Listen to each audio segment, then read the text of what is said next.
विश्वविद्यालय के वार्षिकोत्सव समारोह के सम्मानित अध्यक्ष, भुटारी इंटर कॉलेज के पूर्व प्राचार्य, मेरे पिता तुल्य श्रद्धेय श्री सत्यदेव सिंह जी, मंच पर विराजमान कांग्रेस पार्टी के वरिष्ठ नेता श्री अरविंद किशोर राय जी, विद्यालय के प्रबंधक श्री विपिन भाई जी, विद्यालय के प्रधानाचार्य जी, विद्यालय के सभी शिक्षक, कार्यक्रम में उपस्थित भारतीय जनता पार्टी गाजीपुर के पूर्व अध्यक्ष आदरणीय श्री सच्चिदानंद राय जी, मेरे विचार यात्रा के सहयोगी आदरणीय श्री झारखंडे पांडे जी, मेरे सहयोगी श्री ओम प्रकाश जी, महेश चौधरी जी, इस गांव के पूर्व प्रधान श्री उपेंद्र राय जी, कार्यक्रम में उपस्थित श्रेष्ठ एवं ज्येष्ठ जन, अभिभावक बंधुओं, देवियों, सज्जनों, मित्रों, प्यारे बच्चों एवं बच्चियों, मैं आभारी हूं विद्यालय प्रबंध समिति का, जिसने मुझे अवसर दिया है आपके बीच उपस्थित होने का और बच्चों के सांस्कृतिक कार्यक्रम को देखने का। 9 साल बाद इस विद्यालय के वार्षिक समारोह में आने का अवसर मिला है। 9 वर्ष पूर्व जब आया था तो भी बच्चे की तरह विद्यालय ने कदम रखा था।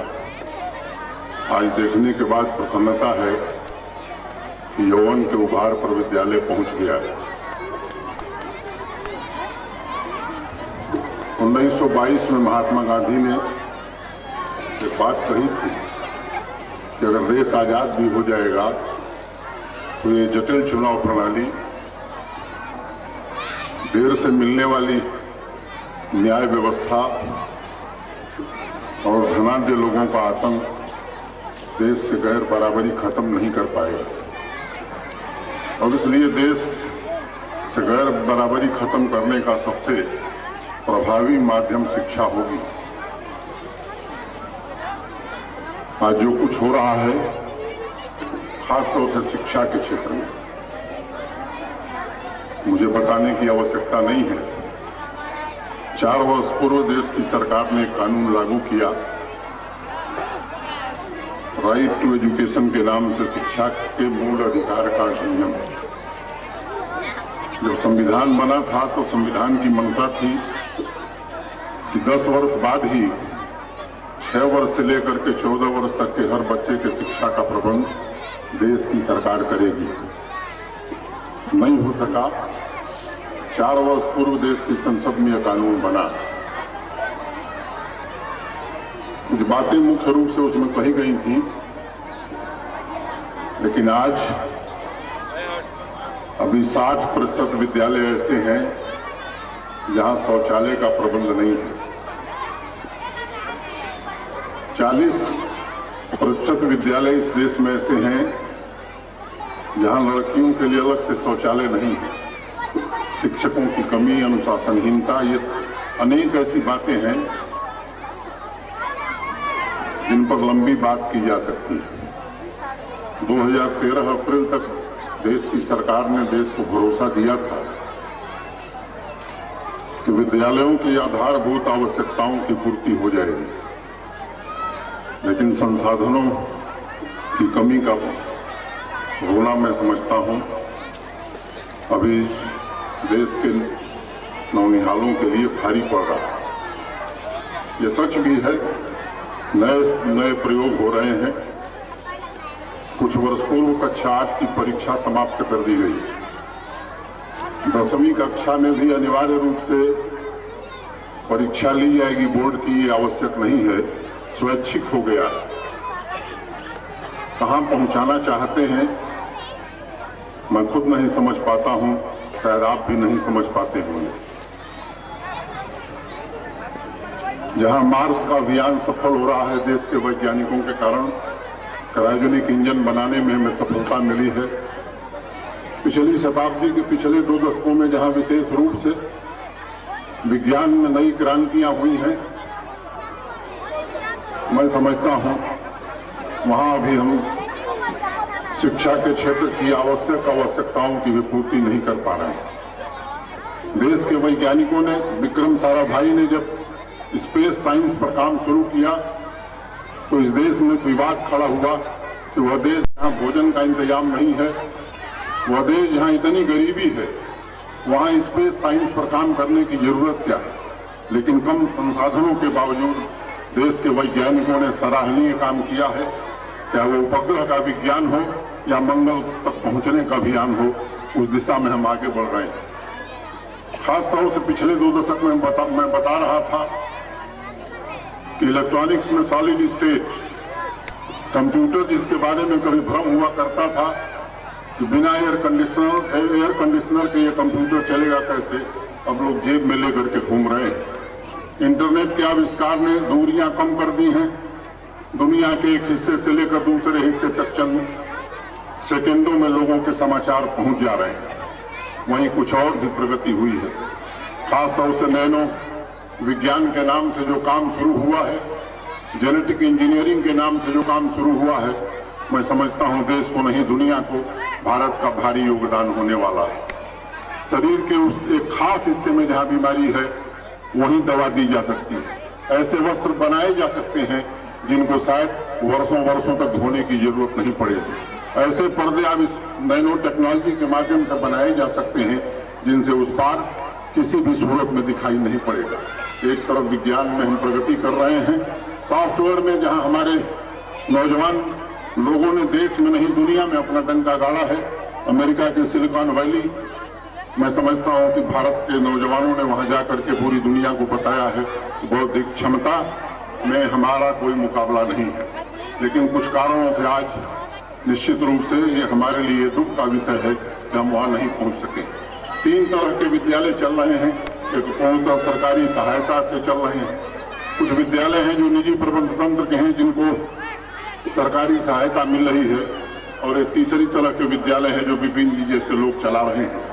निश्चित रूप से एक प्रथम नाम की संस्था है जो इस पर अध्ययन करती है कि विद्यार्थी कैसे पढ़ रहे हैं, विद्यालय कैसे चल रहे हैं। अभी पिछले दिनों उसकी एक रिपोर्ट आई है जिसमें कहा गया है कि सरकारी विद्यालयों में कक्षा 5 के विद्यार्थी कक्षा 3 की किताब जो पढ़ पाते हैं उनकी कुल संख्या 36% से भी कम है।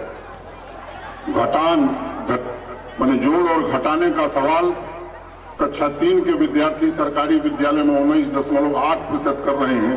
प्रथम एक रेपुटेड एक नामी संस्था है। और वहीं ऐसे विद्यालयों के विद्यार्थी जो निजी प्रबंध तंत्र के द्वारा बिना सरकारी सहायता के द्वारा चल रहे हैं, उनके बारे में उस संस्था का आकलन है कि लगभग 44% विद्यार्थी हैं कक्षा 3 के जो जोड़ और घटाव जानते हैं। कक्षा 5 के विद्यार्थी 60% ऐसे इन विद्यालयों के जो कक्षा 3 की किताबों को सहजतापूर्वक पढ़ सकते हैं। ये ऐसे प्रश्न हैं जिन प्रश्नों को मुझे लगता है कि आने वाले दिनों में सबको मिलकर सोचना होगा। मैं इस विद्यालय के प्रबंधक की और विद्यालय से जुड़े हुए सभी लोगों की पूरी प्रशंसा करना चाहता हूं। निश्चित रूप से जो कार्यक्रम हमने देखा है, जिन शिक्षकों ने इन विद्यार्थियों को प्रेरित किया है, इनको तैयार किया है इस कार्यक्रम के लिए, मैं उनकी भी हृदय से सराहना करना चाहता हूं। एक घटना का मुझे स्मरण है, जब हिंदू विश्वविद्यालय की स्थापना मालवीय जी कर रहे थे, धन का अभाव था। महात्मा गांधी, शिव प्रसाद गुप्त, डॉक्टर भगवान दास जैसे लोगों ने उनसे कहा, सबसे ज्यादा बल महामना मालवीय का था कि अगर इंडोलॉजी और प्राच्य विद्या धर्म विज्ञान का संकाय हम बनाएंगे तो उसके साथ साथ विज्ञान और तकनीकी का संकाय भी बनाएंगे। गांधी जी मशीनीकरण के खिलाफ थे। महामना से उनका मतभेद हुआ इस सवाल पर। गांधी जी ने कहा कि इतना धन कहां से आएगा, तुरंत आप इंजीनियरिंग की फैकल्टी क्यों बनाना चाहते हैं। उस समय महामना मदन मोहन मालवीय ने कहा कि देश का विकास तभी संभव है जब धर्म विज्ञान प्राचीन इतिहास के साथ साथ विज्ञान और तकनीकी इसकी शिक्षा भी देश में उसी रूप में दी जाएगी। और उन्होंने सबसे पहले धर्म विज्ञान प्राच्य विद्या धर्म विज्ञान संकाय के बाद जिस संस्थान की स्थापना की उसका नाम बनारस कॉलेज ऑफ इंजीनियरिंग उन्होंने रखा था। उस जमाने में माइनिंग मेटलर्जी की पढ़ाई हिंदू विश्वविद्यालय में प्रारंभ हुई जब IIT का नाम, IIT का अस्तित्व नहीं था इस देश में। मैं मानता हूं कि 19वीं सदी में इस देश में अनेक महापुरुष पैदा हुए। भारत कभी दरिद्र नहीं था। अंग्रेजों की लूट के कारण, मुगलों की लूट के कारण यह देश गरीब जरूर हो गया था। जहां 19वीं सदी में हम आपदा में थे, वहीं 19वीं सदी का एक सुखद पहलू ये है कि अनेक क्षेत्रों में अनेक महापुरुष, महर्षि अरविंद से लेकर महात्मा गांधी, मदन मोहन मालवीय से लेकर के विज्ञान के क्षेत्र में जैसे अनेक लोगों ने इस धरती पर जन्म लिया और अपने अपने ढंग से इस देश को आगे बढ़ाने में योगदान किया। यह विद्यालय भी भविष्य में दिनों रात प्रगति के पथ पर चले, इस इलाके के बच्चों को अच्छी शिक्षा दे सके, ऐसी मेरी शुभकामना है। संचालक मिथिलेश सिंह भमरी जब संचालन करते हैं तो मेरे लिए बड़ी दिक्कत होती है। साहित्य के आदमी हैं, कुछ भी कविता कर देते हैं। मैं घबरा रहा था, लेकिन मुझे लगा कि नहीं, ये दायित्व इसका निर्वहन करना चाहिए। और अंत में वो कई शेर सुना रहे थे, मुझे भी 2 पंक्तियां याद आ गई, इसलिए मैं उनको कह के अपनी बात खत्म करूंगा। क्या मिथिलेश जी? एक गोपाल दास नीरज एक कवि थे, हैं भी, मिथिलेश जी के परिचित भी हैं। उनकी एक पंक्ति है कि चंद खिलौनों के खोने से बचपन नहीं मरा करता है, चंद खिलौनों के खोने से बचपन नहीं मरा करता है। आगे कुछ नहीं बताओगे, चंद खिलौनों के मरने से, चंद खिलौनों के खोने से बचपन नहीं मरा करता है। ये जीवन दीप ऐसे ही यारो आंधियों में जला करता है। ये जीवन दीप ऐसे ही यारो आंधियों में जला करता है। एक बार जोरदार तालियों से अपने माननीय मुख्य अतिथि का स्वागत करें कि राजनीति के साथ साथ उनका लगाव साहित्य से भी है और इसके लिए मैं उन्हें विशेषतः बधाई देना चाहूँगा। आदरणीय मनोज सिन्हा जी, जो कि परिचय के मोहताज नहीं है, पूर्व सांसद श्रद्धेय मनोज सिन्हा जी हम सबके बीच। गोपाल दास नीरज की पंक्ति के आगे उन्होंने अपनी पंक्ति जोड़ दी, इसलिए मैं आगे की पंक्ति नहीं बता रहा हूँ। धन्यवाद, नमस्कार। आज से 9 साल पहले आप विद्यालय के वार्षिकोत्सव में नहीं, इस विद्यालय का लोकार्पण करने के लिए यहाँ उपस्थित हुए थे और ये 9 सालों में विद्यालय यहाँ पहुंचा है। आपके हिसाब से इसका मान कर चल रहे हैं कि आप निरीक्षण करने हम लोग का आए हैं। आप ये कार्यक्रम आपके दिलो दिमाग में, और हम लोग ऐसे भी रहते हैं, लेकिन विद्यालय आपके दिलो दिमाग में ज्यादा दिन तक बना रहे, उसके लिए हम चाहेंगे कि डॉक्टर अरविंद किशोर राय जी के हाथों आपको एक स्मृति चिन्ह प्रदान किया जाए विद्यालय की तरफ से। दिग्विजय जी आपको लेकर आए। और इसी बीच में, और अगर पूरा देश इसी तरह समन्वय कर ले तो इस देश की स्थिति सुधर जाएगी। ये तो विद्यालय की स्थिति क्या है मेरे साथियों। एक प्रतीक के रूप में आदरणीय विपिन राय जी ने कितनी अच्छी बात हमारे अतिथियों को उन्होंने प्रतीक चिन्ह दिया कि उनके जहन में, उनके दिल तक यहाँ की धरती की ये सुगंध, ये विद्यालय जहन में रहे, उनके दिमाग तक रहे। आदरणीय अरविंद किशोर जी, हमारे विशिष्ट अतिथि जी, हमारे माननीय मुख्य अतिथि जी को इस विद्यालय परिवार की तरफ से प्रतीक चिन्ह देती थी।